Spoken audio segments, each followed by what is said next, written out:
Today's recipe calls for red onion. We're going to be making pickled red onion. This recipe is super easy, but the yield is so delicious. So with that said, let's get started. The first thing we're going to do is peel and cut the top off of one medium-sized red onion. Once you get the top cut off, you're going to cut your onion right in half to make 2 equal pieces. Then we'll cut the root end off of our onion and start cutting it from side to side. The most important thing is that you get equal pieces of red onion. We're going for about 1/8 to 1/4 inch thickness. Do your best to get equal slices of red onion. This will ensure that everything comes out perfectly and everything gets pickled exactly the same. And if you have any large center core pieces, you can cut those or go ahead and discard them if you choose. And it's a good rule of thumb, anytime you're pickling vegetables, ensure that you get an equal cut on everything. Your onion slices should look something like this. Now that you have all of your red onion cut, we'll smash 2 to 3 garlic cloves. Give it a decent whack so you can peel them. Ensure that you get all of the garlic peel off. Once you have your garlic clove peeled, you're going to cut the root end off of your garlic. Don't worry about smashing them too much at the beginning. We just want to smash them enough to release that skin. Now once everything is peeled, go ahead and give it a good smash. Smashing it will help release the natural juices from the garlic, giving our pickled red onion a nice flavor. Once all of our vegetables are ready, we're going to start shoving all of our red onion into our mason jar. First thing we're going to do is throw in 2 to 3 fresh thyme sprigs and start cramming in our red onions. You can play around with fresh herbs like parsley or cilantro, or maybe fresh oregano, basil. It's really up to you. Ensure that your mason jar is thoroughly cleaned and sterilized. I wash mine really well by hand, or you can run it through a dish machine as well. Start cramming in your red onion. Don't worry about breaking any of the onion pieces, it's not going to hurt it. And then about halfway through, we're going to throw in all of our garlic cloves and start shoving more red onion into our mason jar.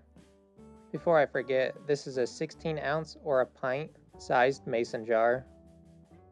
And just keep packing your mason jar full of your red onion. This thing is gonna be filled to the gills, and go ahead and drop an elbow on it to help cram some in there. I don't think that really helped, but you gotta do it for the people. And that's about as much as I can fit in there.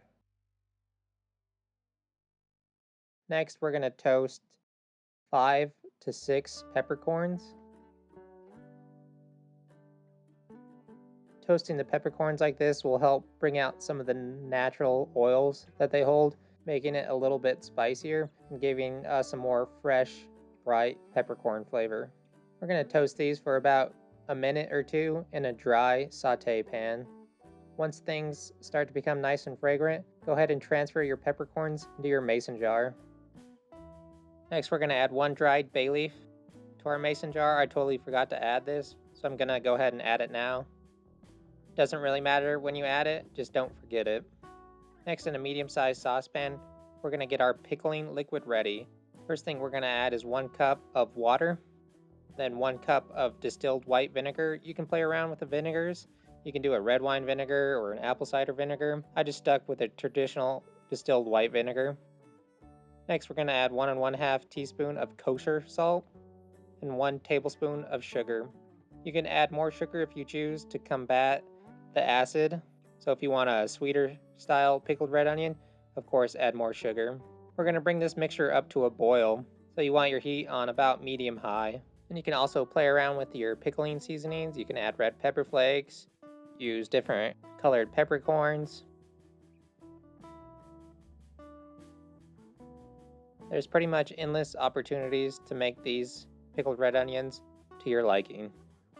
Using a boiling pickling liquid like this will help break down the cell walls of the red onion, allowing the acid to get in there and change the enzymes of the red onion at a molecular level. Yeah, it's a lot of science. All I know is that they taste delicious.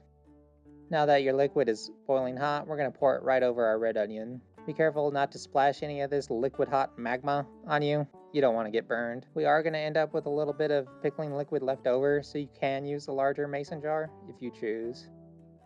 Grab a spoon and ensure that everything is covered by your pickling liquid. That's why it helps to put the bay leaf at the bottom so when you try to push everything down, it doesn't break and stick to your spoon. Luckily, I had some red onion left over, so I grabbed another mason jar, threw it in that, and poured the rest of our pickling liquid into it. That's why I recommend using a medium red onion. I accidentally grabbed a large one. Really not a big deal though. So top everything off and let it start breaking down the cell walls to give us a pickled red onion. And this is what our red onion looks like. Go ahead and let them completely cool down before you cover them and throw them in the fridge. It's important to let it completely cool before you cover and throw in the fridge. And this is what a jar of red pickled onions look like, nice and pink slash reddish. I'll let these set for about 3 days. The longer you let them set, the more flavor they will get. Alright, let's give our pickled red onions a try. Luckily I sold everything I had and bought one of those fancy fridges from the TV where you put it in the fridge and everything's done in like 2 seconds. So yeah, let's give these a shot. Actually they're like from 3 days ago. But they came out nice and bright red compared to what we just made right now. You can tell the difference, which is really awesome. So let's give them a shot.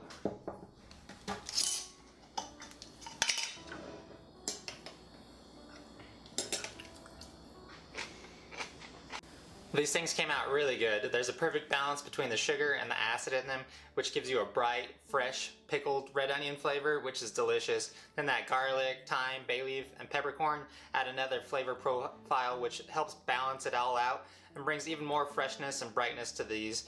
And the color on these are super bright and vibrant, which is awesome. And then there's that nice crunchy texture to them still. So if you love anything pickled and you love onions, you're definitely going to be in heaven with these because these things are delicious. Alright, that's it for this video. This one is a real easy one, but these onions are so delicious and you want to have them on hand at all times because you can pretty much eat these things with anything. Hamburgers, salads, burritos, tacos, or even on non-pickled onions if you like onions that much. So if you enjoyed today's video, give it a like and also find me on Instagram at TaylorMakes92. Think I'm gonna go set up a stand because I have so many pickled red onions, I might go sell a few. So keep an eye out, I might end up in a neighborhood near you. So we'll see you on the next one. How much would you give me if I ate this like an apple? I guess I'm talking to myself right now, which is kind of weird. It would be like a win-lose situation. I'd win money, but then I'd lose money. That's kind of weird. I'm talking to myself, and I should probably stop. Yeah, that's a good idea. Alright, let's give our pickled onions a try now. Luckily, I sold everything I had so I can buy one of those fancy Food Network fridges. Too. Think I'm gonna go stayed up. Alright, that's it for this video. This one was a real simple, easy one, but these pickled red onions are perfect to have hand on. And the color on them came out really great. Wait. I don't really suggest eating pickled red onions and drinking coffee. It's kind of weird. But it's really not too bad actually. Kind of don't like the acid. It makes my teeth feel weird. So I might have to brush my teeth after this. My teethers.